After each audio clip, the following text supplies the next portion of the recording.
रोज सुबह 4 बजे उठकर निकल जाना पोस्ट ऑफिस के लिए, ये काका का डेली का जैसे रूटीन बन गया था। तो ये 1-2 दिन की बात नहीं है, ये 3 साल की बात है। 3 साल से भी कहीं ज़्यादा हो गए थे। काका पोस्ट ऑफिस जाते थे अपनी बेटी के पास से चिट्ठी के इंतजार में कि उनकी बेटी उनको चिट्ठी ज़रूर लिखेगी। वो अपनी बेटी के चिट्ठी के आने के इंतजार में ही जी रहे थे कि उनकी बेटी उनको एक दिन खत ज़रूर लिखेगी। ये बात उन दिनों की है ना, जब काका अपने व्यापार और अपने मतलब जवानी के दिनों में बहुत सारे चीज़ों में पड़े हुए थे।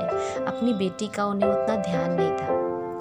और काका की जो वाइफ थी वो बहुत पहले ही गुजर चुकी थी, तो ये अकेले थे, ये और इनकी बेटी। तो उन दिनों ये बाप बेटी दोनों साथ रहते थे।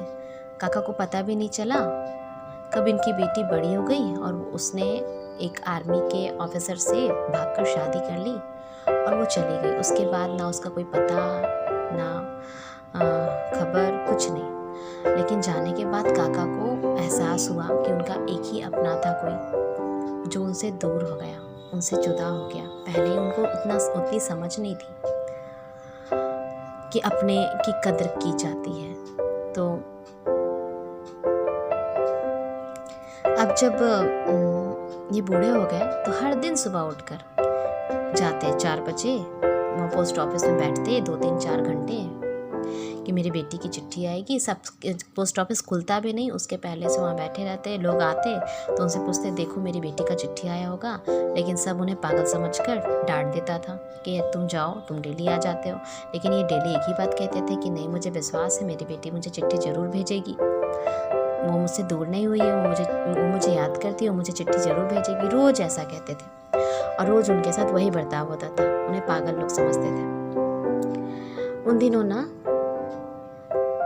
मतलब काका इतनी तड़प थी उनके अंदर अपनी बेटी से मिलने की कि वो खाते पीते नहीं, उनके अपनी बेटी को याद किया करते थे। भगवान के सामने कितनी मन्नतें करते थे, मन्नतें मांगते थे कि मेरी बेटी की चिट्ठी मेरी बेटी से मुझे मिला दो। लेकिन ईश्वर की क्या मर्जी या कर्मों का लेखा जोखा कह सकते थे। काका ना अपने जवानी के दिनों में बहुत शिकार किया करते थे और उनका व्यापार भी था। शिकार में क्या करते थे ना, कभी किसी चिड़िया और उसके बच्चे को, माँ और बच्चे को, कई बच्चे को मार दिया, कभी माँ को मार दिया, कभी किसी हिरन के बच्चे को मार दिया, उसकी माँ अकेले रह गई। मतलब ये काका, और उन्हें बहुत मज़ा आता था ये कर। लेकिन वो थोड़ी जानते थे कि ये मेरे कर्मों का फल मुझे बाद में भुगतना पड़ेगी। काका खुद ही बताते हैं, आज उन्हें एहसास होता है कि मैंने एक माँ को, एक पिता को उसके बच्चे से कितनी बार शिकार करके उसको जान से मार डाल के अलग किया। तो विधाता नहीं, कर्म की ही मार है जो मुझे मेरी बेटी से अलग कर दिया। कितने जानवरों को उन्होंने मारा होगा, कितने जानवरों को उन्होंने कष्ट दिया होगा, कितने जानवरों की आंख से आंसू निकले होंगे।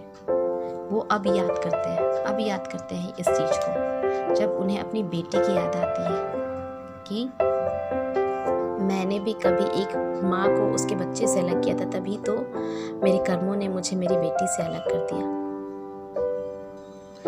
तो अब लेकिन इन्हें किसी भी हालत में बेटी से मिलना था। बहुत प्रायश्चित किया भगवान के सामने,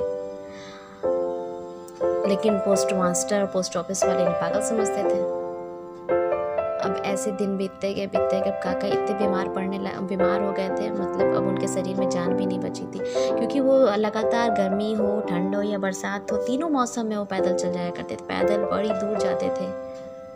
अब उनके शरीर में ना जान नहीं बची थी वहाँ। लेकिन ना एक पोस्ट मास्टर था, ठीक है, वहाँ पे पोस्ट मास्टर वो अच्छा स्वभाव का था, लेकिन इन्हें देखकर वो भी समझने लगा था कि ये पागल है क्या, कि डेली आते। एक दिन पूछिए लिया था इनसे कि क्यों आते हो भाई। तो इन्होंने बताया मेरी बेटी की चिट्ठी आएगी, वो चली गई शादी करके, लेकिन उसने और मुझे चिट्ठी लिखी होगी, उसने की चिट्ठी यहीं होगी, मुझे ढूंढ कर दे दो। लेकिन उस समय उसकी बात पे ध्यान नहीं दिया। अब उसी पोस्ट मास्टर के साथ क्या हुआ एक दिन ना, कि वो अपनी बेटी से, उनकी खुद की बेटी से बात करने के लिए मतलब 2 दिन से बात नहीं हुई थी, क्योंकि मौसम की ख़राबी हो गई थी, तो टेलीफोन से बात कर सकते थे, लेकिन पता चला उन्हें कि उनकी बेटी की तबीयत ख़राब है। लेकिन 2 दिनों से ना टेलीफोन की ख़राबी की वजह से बात नहीं हो पाई थी। अब वो पोस्ट मास्टर के अंदर जो तड़प हुई, जो तड़प कि मुझे मेरी बेटी से बात करनी है, लेकिन ना उनसे बात नहीं हो पाई। तब उन्हें समझ में आया, तब वो ना उस बूढ़े इंसान के दुख तकलीफ को समझे। चूँकि पोस्ट मास्टर की बेटी से, उनकी बेटी से, खुद की बेटी से बात हो गई 2 दिन के बाद, लेकिन वो जो रात थी, जो बहुत भयानक थी, जो अपनी बेटी से मिल नहीं सकते थे, ना ही उनसे बात कर सकते थे, क्योंकि फ़ोन ना डेड हो चुकी थी, मतलब कुछ प्रॉब्लम की वजह से, टेक्निकल प्रॉब्लम की वजह से।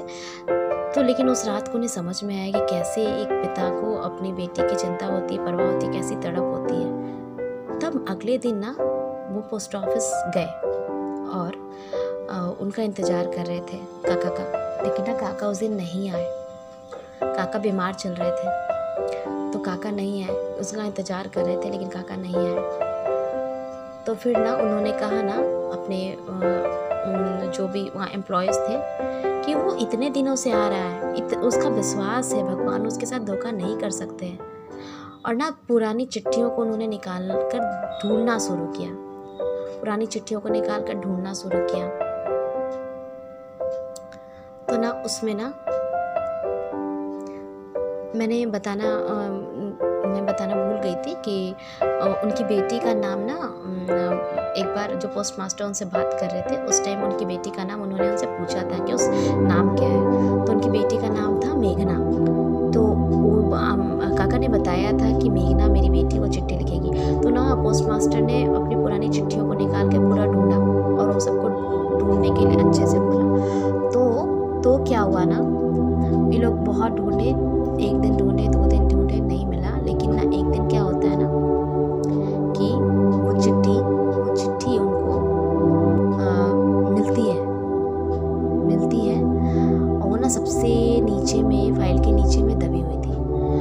और वो चिट्ठी उन्होंने निकाली और ऊपर में वही मेघना के नाम से एड्रेस था और ये काका के नाम का था पता। तो ना ये ना वो चिट्ठी जैसे मिली ना, तो वो लेकर काका के घर गए पोस्ट मास्टर। तो ना वहाँ जाने के बाद देखा कि उनके घर पे मतलब घर तो खुला हुआ था, अगल बगल पूछने पे पता चला कि उनका डेथ हो गया है, ठीक है। और उनकी जहाँ डेड बॉडी को बरी किया गया था ना, जहाँ दफन किया गया था, वहाँ पे ये चिट्ठी ले जाकर ये पोस्ट मास्टर उनके डेड बॉडी वो कफन के ऊपर में रखा। अब ये सीन पोस्ट मास्टर की आंखों से बहुत आंसू गिर रहे थे। ये सीन मतलब ऐसा था उनके लिए, उनको इतना अफसोस हो रहा था कि काश मैंने उसकी पीड़ा को पहले ही समझ ली होती, तो आज वो अपनी बेटी की चिट्ठी पाकर खुश हो रहा होता, जीवित रहता था। तो कहानी बस इतनी सी थी कि इंसान जब हमारे साथ है तो हम एक दूसरे की कद्र करें, हमारा किया हुआ कर्म ही हमारे पास वापस लौट कर आता है।